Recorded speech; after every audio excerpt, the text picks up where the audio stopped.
para mitra anu mulia mangga urang teraskeun ieu dongeng nu judulna nyaeta Rusia Curug Cikidang.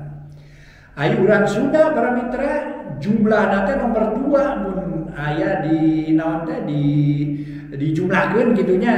Aya namina nyaeta suku Jawa tetapi anu sebatkeun Jawa begitunya para mitra. Di Pulau Jawa ieu aya nu namina Jawa Barat. Ai Jawa Barat mah seseueurna Sunda. Seseueurna Sunda, hampir ngagebleng seueurna Sunda para mitra Jawa Barat mah nya. Atuh sok sanaos Banten ge da kawin mah Sunda. Kitu nya. Sunda we para mitra margi seueur kecap-kecap nu sami kitu. Kitu di antawisna.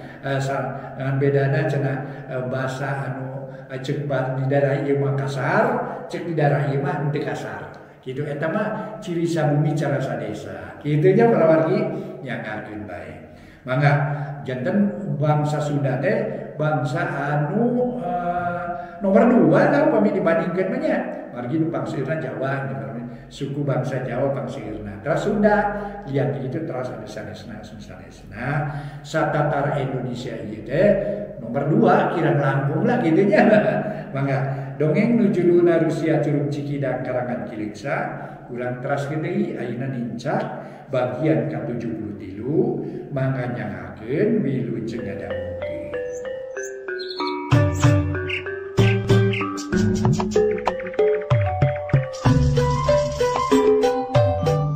Para mitra kaum dangu, wilujeng tepang dangu deui sareng acara matuh dongeng enteng. Mang Jaya bade neraskeun hanca dongeng nu judulna Rusia Curug Cikidang. Ayeuna nincak bagian ka-73 sabada urang sami-sami kamari namatkeun bagian ka-72. Para mitra anu mulia, kumaha ieu dongeng sabada muncul tokoh enggal nu ngaran Ruhya. Mangga urang sami-sami Bandungan, mudah-mudahan acara ieu tiasa nyugemakeun etang-etang hiburan pangbeberahmana. Mangga para wargi sadaya wilujeng ngadangukeun dongeng anu judulna Rusia Curug Cikidang dina bagian ka-73. Ngadengi caritaan Bah Jilun, harita Ruhya tuluy nyeuneu. Teu beunang disopanan manusia teh nya. Mun kitu mah ngahina ka kuring, can nyaho jeung can wawuh ka kuring meureun ye. Jalma bedegong, geura jawab heula pertanyaan kuring memeh kojor sia. Saha ngaran maneh? Nu sabenerna, di mana lemur matu Banjar Karang Pamidangan? Mun geus puguh kuring moal kagok modaranana. Sok geura jawab. Maneh baris diberesan ku kuring ayeuna keneh ieu. Ceuk Ruhya bari ngabedega nulak cangkeng. Panon mureleng kana beungeut Bah Jilun, nafsu ngagedur amarah teu kawadahan. Malah bedog ponok nu nyelap jeroeun baju geus ditololkeun perahna. Keur nyingsieunnan Bah Jilun. Puguh Bah Jilun reuwas ari ngadenge kitu mah tapi henteu guguh. Gap kana perah bedog tuluy mundur salengkah. Bah Jilun ati-ati jeung waspada nempo galagat kitu. Bah Jilun beuki nekat rek ngahlangan sabisa-bisa sangkan Ruhya teu asup ka lemur Cibonteng. Lantaran ku ayeuna kajadian kitu geus mangrupa hiji tanda yen Ruhya lain pamuda nu sadar jeung sopan tapi barangasan. Ruhya, montong jumagos ya. Aing keur ngorak mah jawara deuleu. Can aya hiji jawara nu teu ragrag wae. Taina sia rek nyoba-nyoba ngalawanan ka aing nya.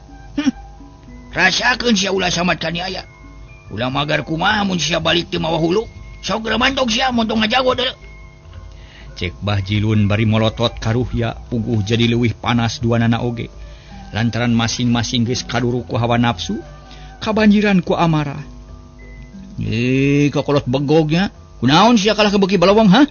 Sok jawab heula pertanyaan ti aing. Da soal tarung moal nawar deui, najan kudu tarung sataun perang sabulan ge aing moal wani deui. Wani aing mah, sok jawab heula pertanyaan ti aing. Ke urang bari tunga nyawa jeung aing. Ruhya nyabut bedog seseukeut kataranga kurilap. Katojo ku cahaya panon poe. Hal ieu teh ngahudangkeun amarah Bah Jilun sabab harita keneh ngalugas bedog bari kekerot. Boro-boro ngajawab kana pertanyaan ti Ruhya nu aya kalah ngakidir nafsu. Serog maju salengkah bari ti peperetet nyekel bedog, kawas nu geus teu sabar hayang nyacag Ruhya. Anak setan sia. Montong gagabah sia aing geus kolot deuleu. Geus lobangakan uyah deuleu. Geus gelogok kapak genteng kadek. Nah sia teh kumaha ngahina ka aing. Rasakeun ye aing bakal ngabahayakeun. Kana awak sia deuleu. Aing baris ngayakeun balitungan jeung sia. Bah Jilun kawas teu boga luang. Soal letik jika kitu langsung direngsekeun ku main bedog, harita keneh mendingan sakolepat nyabet beung Ruhia. Seseket bedog ngagurilap sorang ngahiung bangbaraan bakat kutari. Ngan untung Ruhia ge memang teu kosong-kosong teuing, da moal wani kitu lamun teu boga andalan barang katempo aya bahaya ngancam, sakilat ngelok bari nyabetkeun bedog kana tuur Bah Jilun. Lep hiu kilek plos dua serangan gagal. Masing-masing bisa nyerang jeung nyingkahan panarajang. Bah Jilun nafsu.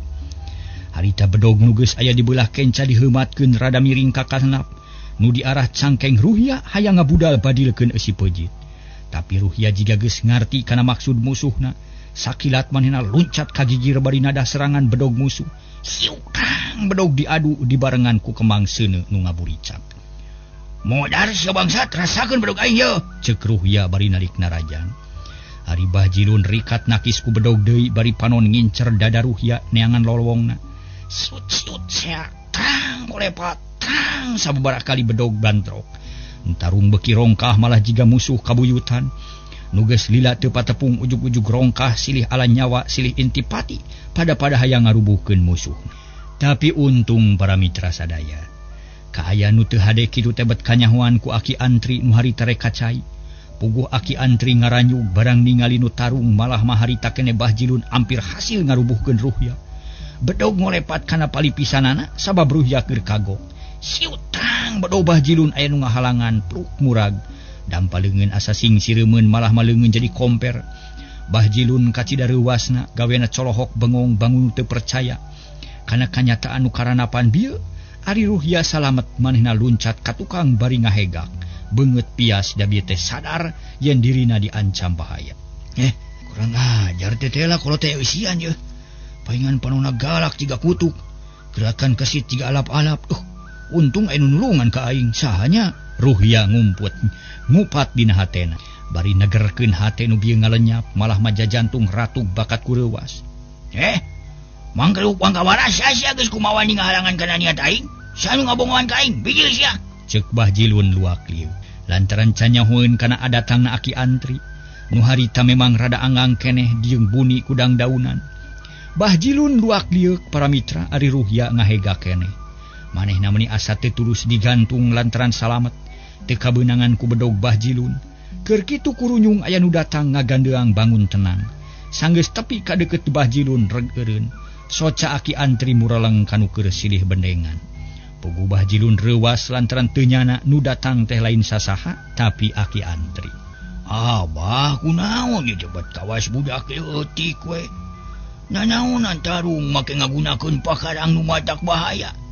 Saha ieu teh garong atawa bangsat? Ulah gagabah atuh nyawa manusia teh ulah dibumula geus eureunnan. Ulah tuluy tarung barina oge, ceuk Aki Antri mureleng ka Bah Jilun. Teu panuju ningali nu tarung make pakarang lantaran kacida bahayana matak nyilakakeun kadua pihakanana. Waduh, hampura we ki. Hampura. Kuring teh keheul ku babanyit ieu nu geus nyaluntang. Kumaha ningahina ka kuring. Manehna nu ngajalanan, manehna nu ngamimitian ngabijilkeun pakarang. Kuring mah jaga diri. Jawab Bah Jilun teu eleh omong. Da memang manehna pandeuri ngalugas bedog ngan bae nu pangheulana ngahurungkeun seuneu mumusuhan manehna. Sabab Ruhia tadi ge teu niat tarung, niat narek tumanya ngan ku Bah Jilun teu dibejaan kalayan sopan kalah dicarekan sina bali. Ulah nyarita kitu abah eta teh teu tanggung jawab ngaranna. Sarta nepakeun kasalahan kanu lian. Padahal dina pertarungan mah sarua boga salah. Nu meunang salah, nu eleh ruksak, nu matak goreng tarung teh. Ku cara kitu mah matak cilaka sarerea eueuh untungna. Atuh nu eleh ngagoler nu meunang tangtu diubui. Sok dariuk akirek nanya. Ceuk Aki Antri bari mureleng kanuduaan. Sorot panon ngandung kakuatan aneh nu teu kaharti ku akal. Lantaran Ruhia nu basangka jeung barangasan harita maleeh hatena teu wani baha ka Aki Antri gek diu. Mangga ki, nuhun we ngasumping, ceuk Bah Jilun gek manehna ge diu. Bari ngahegak bakat ku capek kesa ngucur saluar awak. Saha atuh ieu teh nu sanyana abah? Urang mana jeung reka mana? Naon sababna make tarung jeung abah? Cek Aki Antri bari neuteup ka Abah Jilun nu harita keur diuk bari mencetan tarang bakat ku kaweur. Ieu teh si Ruhya urang Cijaha. Ka dieu rek ngadon ngaganggu kana katengteraman Abah nu matak tuluy we juara. Tapi kalau ngalawan nu akhirna tarung kitu ki. Bah Jilun ngabohong. Nah kumaha bangna disebut ngaganggu teh na aya buktina? Bah Jilun ngahuleng lantaran bingung ditanya kitu mah. Malah mamemeh Bah Jilun ngajawab Ruhya miheulaan nempas. Lantaran manehna ge teu rumasa salah sabab Bah Jilun nu ngajalanan pikeun pasea. Bohong teh ki nu salama si ieu yeuh. Da kuring mah tadina ge ngan ukur rek tumanya, tapi nu ditanya kalah kanyarekan. Malah nitabalik sagala rupa ngusir ka kuring bari molotot. Cek Ruhya. Ai. Nah geuning papalimpang jeung katerangan Abah. Kumaha ieu teh nu sabenerna teh Abah? Piraku kolot rek wani ngabohong ka Aki. Ulah kitu jeung Aki mah.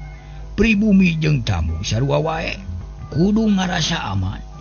Ta ayeuna urang Cijaha ka dieu na make dikitu-kitu ku Abah naon sababna tah teh? Cek Aki Antri bari mureleng ka Bah Jilun paroman bangun teu panuju. Jijionan we si eta mah nyupugu rek ngaganggu ka Aki. Rek ngaganggu kita teh sabab aya buktina ka dieuna moal pakarang nu disumputkeun. Jeung di ngomongna kasar matak pi ka sabeleut.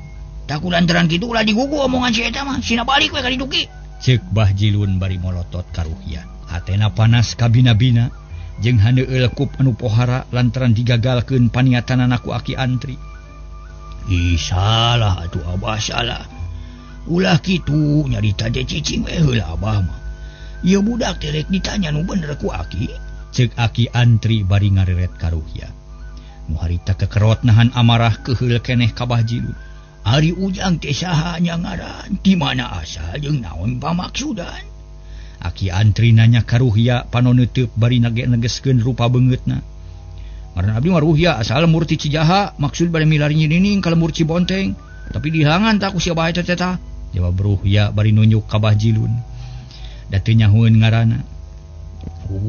Jadi neangan Nyining. Nah pernah naon atuh ka Nyining teh Ujang? Aki Antri nanya deui. Tapi memeh dijawab ku Ruhya Bah Jilun geus nempas deui. Yah, teu pernah naon-naon balina ge si Ruhya mah rek ngaributkeun. Rek ngarugikeun ka urang Cibonteng ulah di dina nasup ge, sina balik we.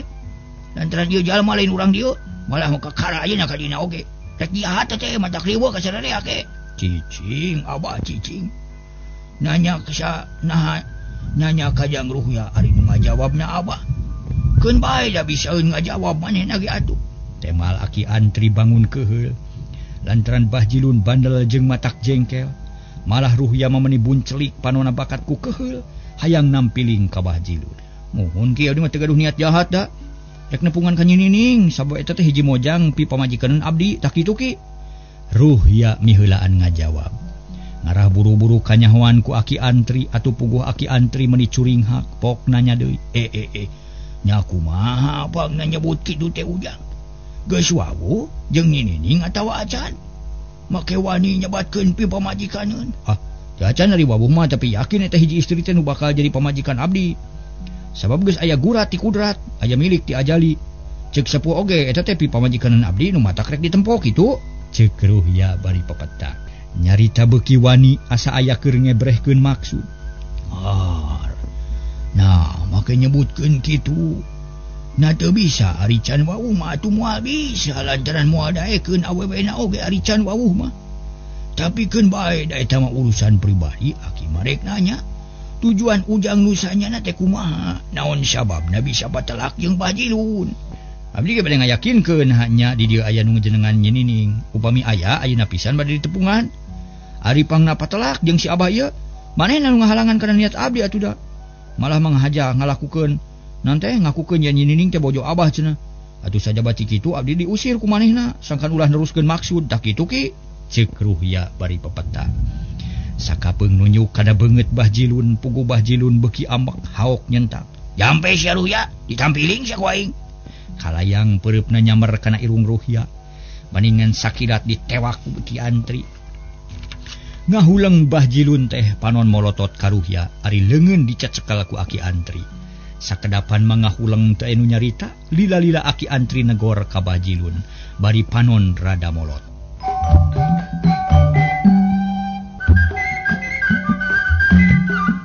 Ningali kaayaan kitu Aki Antri tuluy nyarita deui. Nanaonan ieu teh mun mawa karep sorangan sarua jeung ahina ka Aki. Teu ngahargaan jeung nganggap enteng kana keamanan lembur. Bah Jilun ngeluk tungkul jiga nu nya ngarasahan heueuh.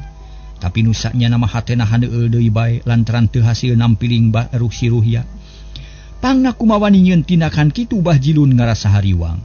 Bisi kaayaan nyinining diterangkeun ku Aki Antri ka Ruhya. Tangtu bakal jadi panghalang kana niatna moal hasil meunangkeun nyinining. Diuk deui Abah, diuk deui urang rengsekeun ieu masalah.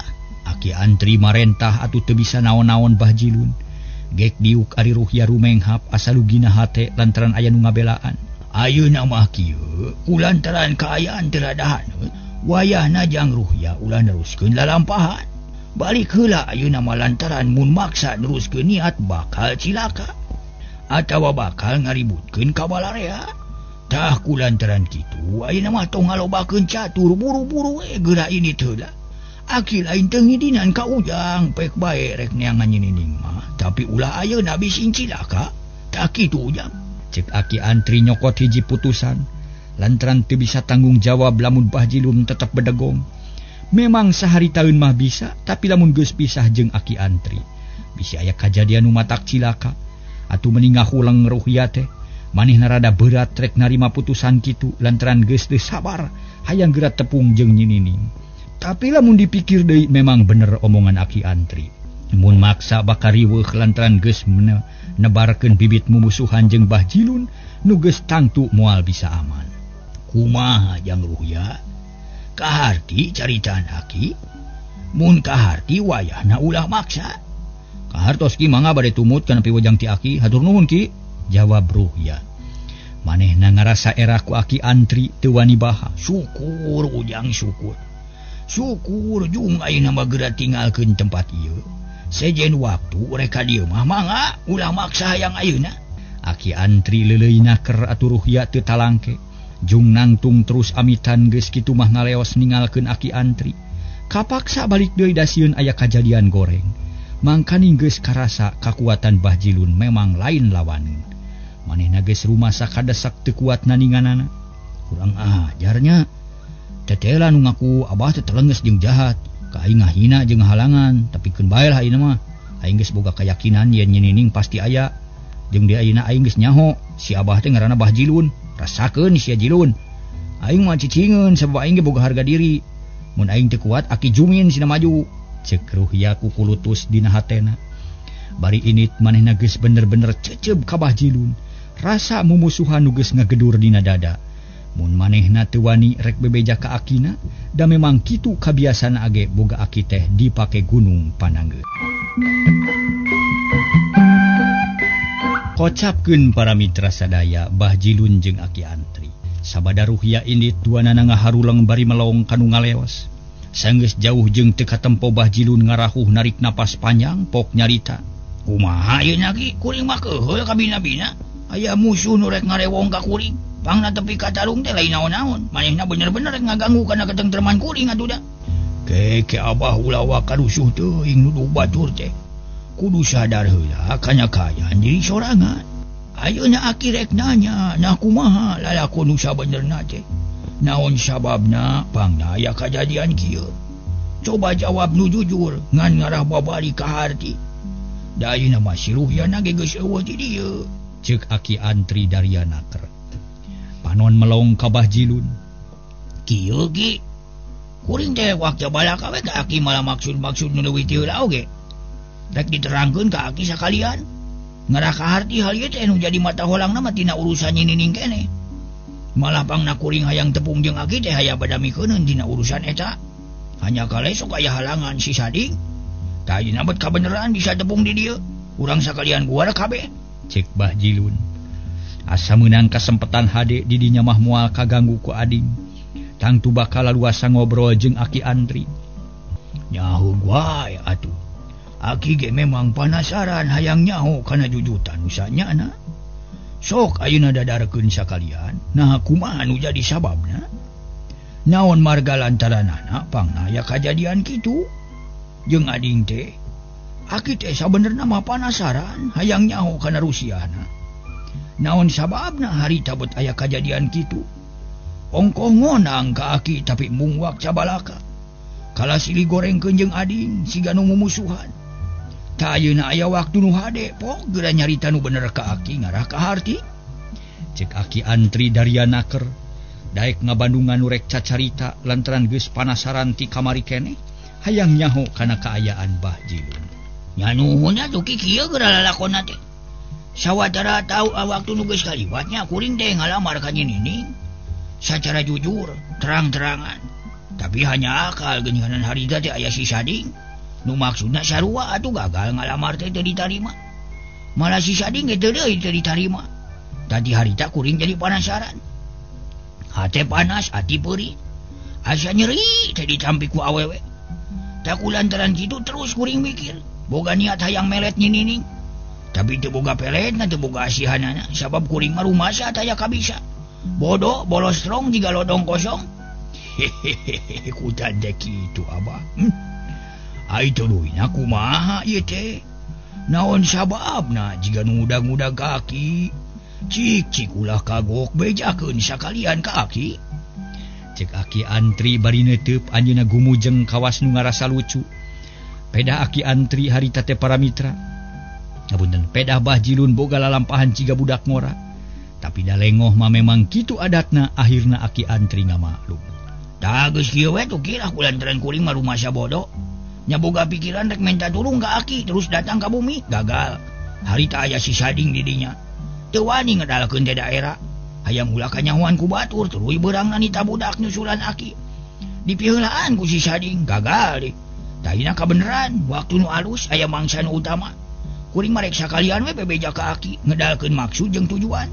Ngarah kuring ngan kuring can yakin nah aki teh rek ngabandungan kana maksud kuring. Cek Bah Jilun jiga nu asa-asa sieun teu dibandungan ku aki antri. Ih, nah make asa-asa sok we caritakeun ka aki sakalian.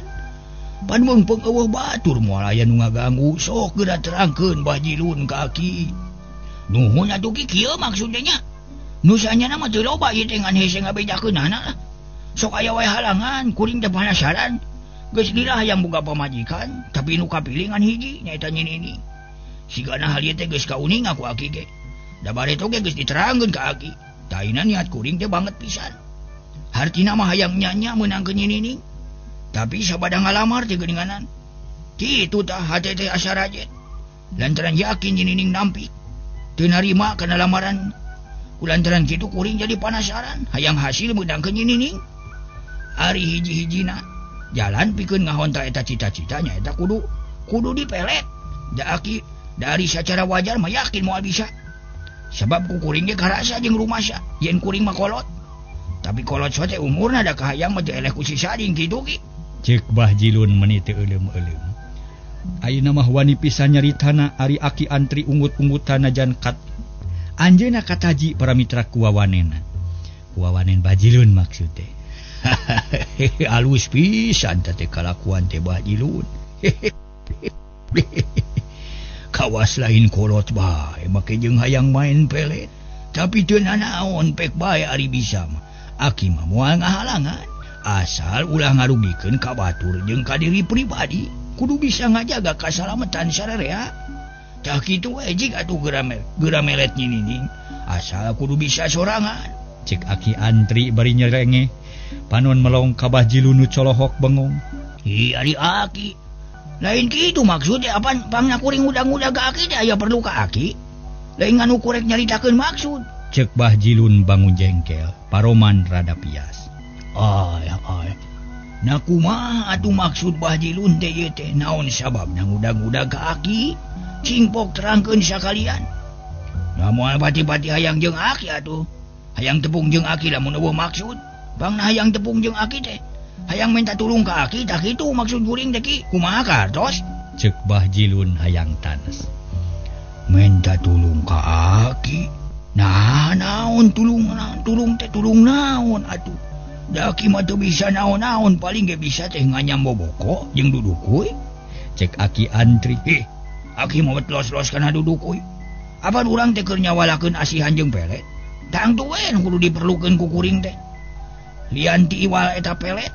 Kuring rek meuli ka aki, sugan we aya nu mati. Sing karunya ka kuring nu kaedanan ku nini. Sok meuli ki lah. Sok lah. Neangan nu panghadena, pangmahalna. Nu sakali metakeun giriwil. Nu jetu, celom giriwil. Cek Bah Jilun bari ngacungkeun jempol nyaritana beuki wani. Oh, jadi si Abah teh hayang meuli pelet? Nya kitu? Tah karunya teuing. Aduh. Nah, kawas ka kue wae atuh teu bisa dibeli nu kitu mah Abah. Jeung deui teu dagang aki teh moal ngajualan pelet. Da eueuh peletna. Aki antri seuri. Ulah kitu ki sing karunya atuh ka kuring. Bisi aki aya kahayang mah pokoe saurkeun tangtu ku kuring bakal dicumponan. Asal aki kedah masihan pelet ka kuring. Kade ki lah. Ulah henteu sing karunya we ka kuring. Sabab mun teu laksana ka nyinining kuring bisa gering nang tunggalang layung atuh. Moal betah cicing di alam dunya. Sabab irup teh eueuh artina. Cek Bah Jilun anu ayeuna geus beak harepan nyarita rada ngalengis. Atuh aki antri meuni gogodeg teu nyana kalakuan Bah Jilun nepi ka palebah dinya. Make jeung moal betah di dunya sagala rupa. Padahal umur teh teu bisa sakahayang, tapi aya nu ngat. Para mitra aki antri nyarios deui. Ih salah atuh boga niat sarupa kitu mah Abah. Apaan Abah ge geus nyaho yen satiap pagawean teh gumantung kana niatna. Lamun niatna hade pasti buahna bakal hade. Mun niatna goreng hasilna ge tangtu goreng. Kudu hati-hati ngatur niat teh. Sabab niat teh nyawana tina pagawean. Kahade ulah ka mana wae nyarita teh Abah. Sabab Abah teh geus kolot. Cek aki antri dariana keur melang ari ngadenge kitu mah bisi Bah Jilun kamalinaan. Lamun eta mah ki, lamun aki teu daek nulungan ka abdi mah dawa lamun kuring teu laksana ngahiji rabi jeung ninining. Nyari laksana mah moal boga pikiran kitu bagja we aya nu aya meureun. Cek Bah Jilun, salah kitu teh Abah. Manusia mah rek hasil rek gagal, rek kitu rek ieu tetep kudu sadar. Ari sabab manusia ngan sakadar boga kahayang nu bisa dihontal ku jalan metakeun ikhtiar. Tapi ari nu nangtukeun hasil jeung henteu mah angin Allah nu Maha Kawasa. Tah kulantaran kitu, lamun kahayang teu laksana atawa aka tarekah teu hasil, ulah sok aral subaha, ulah boga pikiran sasar sabab eta teh sarua jeung teu narimakeun kana kadar ti pangeran. Buat teuing pangna paneja urang teu dikabul teh bakal leuwih hade balukarna bacan dikabul. Da ka pangeran mah langkung kawasa sarta langkung uninga kana kahirupan manusia. Tah kitu Abah. Jadi lamun meunang kagagalan teh ulah aral subaha, tapi kudu ditarimakeun sarta cokot hikmahna keur kajembaran ka hareupna. Tah kitu kahayang aki mah Abah. Cek aki antri bari pepeta. Mepelingan ka Bah Jilun sangkan ulah leutik hate. Kahatos mun kitu mah teu naon-naon atuh. Tapi kumaha atuh lamun geus kieu ki? Sanggup ngabantu ka kuring ban batan sakieu. Lantaran kasaha deui atuh lamun lain ka agi kuring teh minta tulung teh. Cek Bah Jilun teu kapapanjangan nyarita perkara nasib jeung milik, tapi mengkol kana urusan pelet. Da tetep hayang dibantu ku aki antri. Oh nya hayang kumaha atuh nu sanyana Abah teh. Cing nyarita sakali deui nu tegas, ngarah ka harti pisan ku aki, ngarah babari ngajawabna. Nya menta pelet jeung asihan keur melet nyinining sangkan daek narima lamaran di kuring. Mun perlu meuli nya meuli teu naon. Mun perlu nukeran nya tangtu nukeran, moal burung ditebak ku kuring. Duit loba barang sadia, moal aya nu dikoretkeun. Asal niat kalaksanakeun. Da kitu maksud kuring teh ki, piraku teu kahartos. Cek Bah Jilun bangun panasaran, hayang menang jawaban nu yakin ti aki antri. Iman nikeuh minta pelet atuh si Abah teh. Aki mah lain teu hayang ngabantu, tapi teu boga peletna oge. Nah naon atuh nu kudu dibikeun? Cek aki antri bari seuri siga nu tahan harga. Henteu gagabah mikeun pangabisa lantaran bisi disalahgunakeun. Teu percaya kuring mah. Lamun aki nyebutkeun teu bisa teh teu percaya aki. Lantaran aki teh geus kaceluk awun-awun. Kawentar ka jana pria, kasohor ka mancanagara. Yen aki teh loba ilmu panemuna, loba pangabisana, boh lahir boh batin. Piraku ka kuring teu nulungan. Asa kabina-bina teuing atuh ki, kawas lain ka batur salembur we. Ulah kitu atuh ki. Cek Bah Jilun setengah maksa, tetep hayang menang bantuan ti Aki Antri sangkan bisa menangkeun nyining. Nyari teu bisa kumaha atuh abah da ki ge manusia loba kakuranganana henteu salilana cukup kitu tah. Eta mah ceuk omongan batur nu teu nyaho kana kaayaan Aki nu sanyana. Mun nyaho mah moal kitu moal babari nyebutkeun sohor, moal gampang nyebutkeun kawantan. Kudu nyaho heula nu sanyana atuh. Aki mah teu nyaho naon-naon, teu rumasa luhur ilmu jeung loba pangabisa. Aki Antri tetep ngaku bodoh jeung taya kanyaho lantaran teu rumasa ari luhur ilmu jembar ku pangabisa mah ngan ukur bisa wungkul tapi teu kawentar sakumaha nu disebutkeun ku Bah Jilun. Ari Aki kawas nu saliwat we nanaon atuh syaratna Ki? Kudu kumaha sangkan bisa menangkeun nyining? Kuring marek maksa lah ka Aki sangkan nulungan ka kuring. Sabab yakin moal anu bisa mere pijalaneun iwa di Aki. Lantaran nu sejen mah teu katoong ilmuna teh. Moal aya nu mapakan kana pangabisa Aki mah. Bah Jilun tetep maksa lantaran ngan Aki Antri nu dipercaya ku manehna bubuhan geus loba buktina. Ari Aki Antri ngahulang teu buru-buru ngajawab deui lantaran asa bingung mutuskeunana kitu salah kieu lain. Asa berat rek ngabantu teh ari kana urusan kitu mah. Beda deui jeung urusan sejen teu kawas nulungan anu gering atawa nu meunang kasusah biasa. Lain mah sifat nangan ukur keur kapentingan pribadi wungkul, tapi lila-lila mah Aki Antri lee hatena. Tungtunga pok ngajawab ayeuna mah nyaritana leuleuh. Kieu atuh ayeuna mah Bah Jilun, Aki rek nulungan ka Abah tapi kudu bisa ngajalankeun sorangan. Boh ngumpulkeun syaratna, boh ngajalankeun tarekahna. Eta kabeh kudu dijalankeun ku Abah sorangan, Aki mangan sakadarek nuduhkeun wungkul.